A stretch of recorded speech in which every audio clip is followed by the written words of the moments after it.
Assalamualaikum warahmatullahi wabarakatuh. Salam Swastiastu, salam namo buddhaya, salam kebajikan.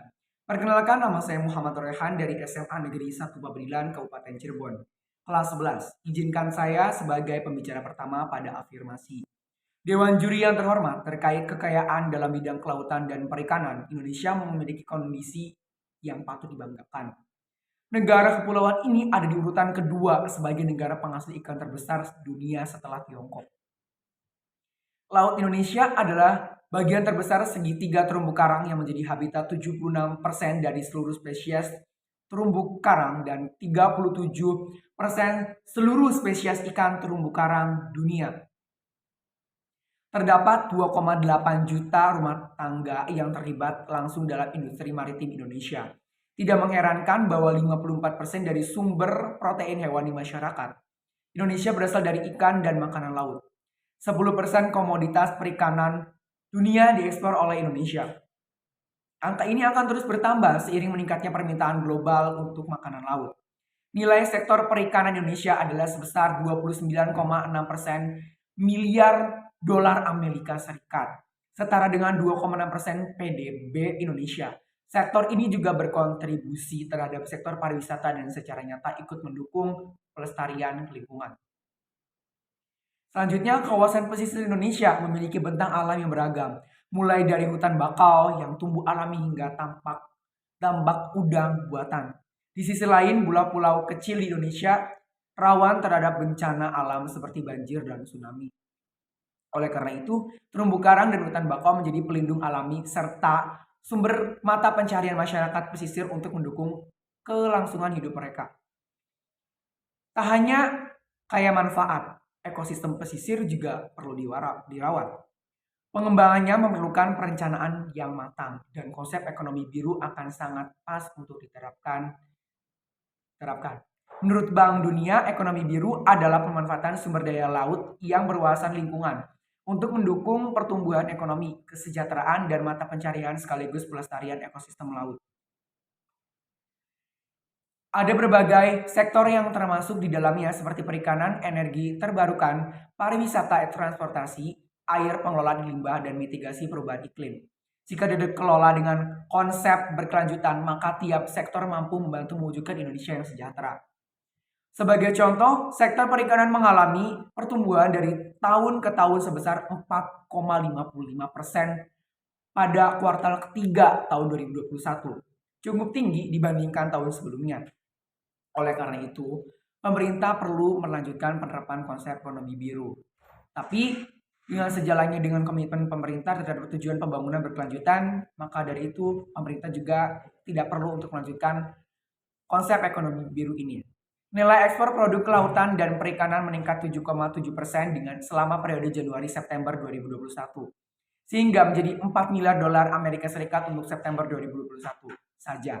Nilai ekspor mencapai 524 juta dolar Amerika Serikat sehingga terjadi kenaikan sebesar 4% dibandingkan nilai ekspor Agustus tahun 2021.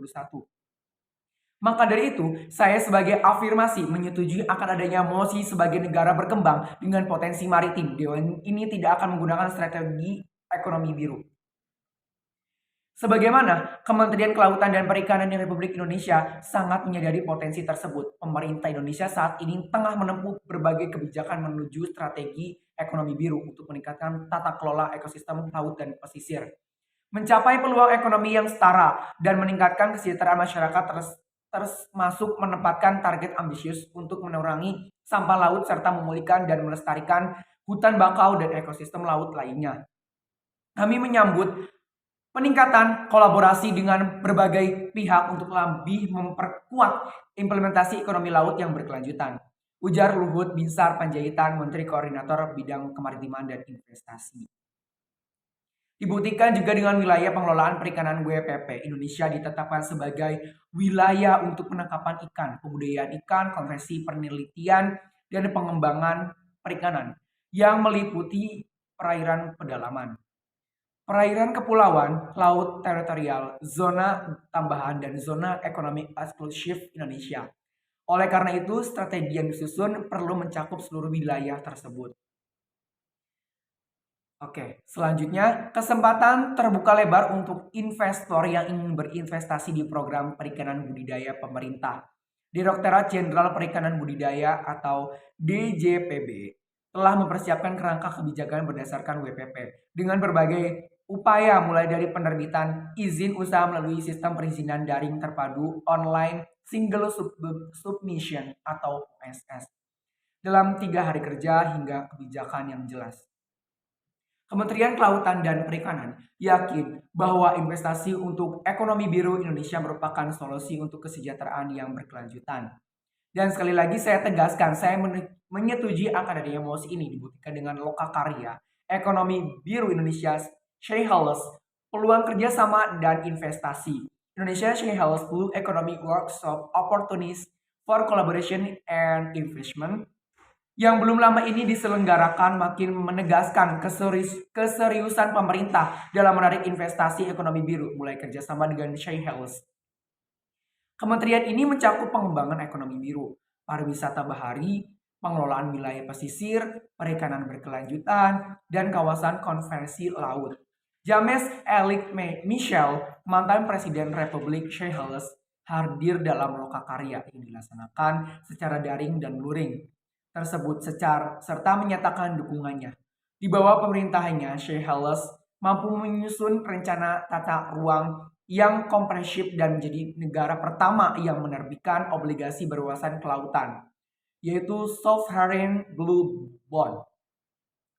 Dan sekali lagi, Seychelles mampu menyusun rencana tata ruang yang komprehensif dan menjadi negara pertama yang menerbitkan obligasi berwawasan kelautan, Sovereign Blue Bond. Dengan ekonomi biru, Indonesia mampu memenuhi manfaat ekonomi dan memanfaatkan sumber daya laut secara berkelanjutan guna mendukung pertumbuhan ekonomi, meningkatkan kesejahteraan dan melestarikan ekosistem laut. Sekian dan terima kasih dari saya. Mohon maaf bila ada data dan fakta yang kurang lengkap serta kata-kata yang kurang berkenan. Saya mohon maaf yang sebesar-besarnya. Sekali lagi terima kasih. Bila taufik walhidayah. Wassalamualaikum warahmatullahi wabarakatuh.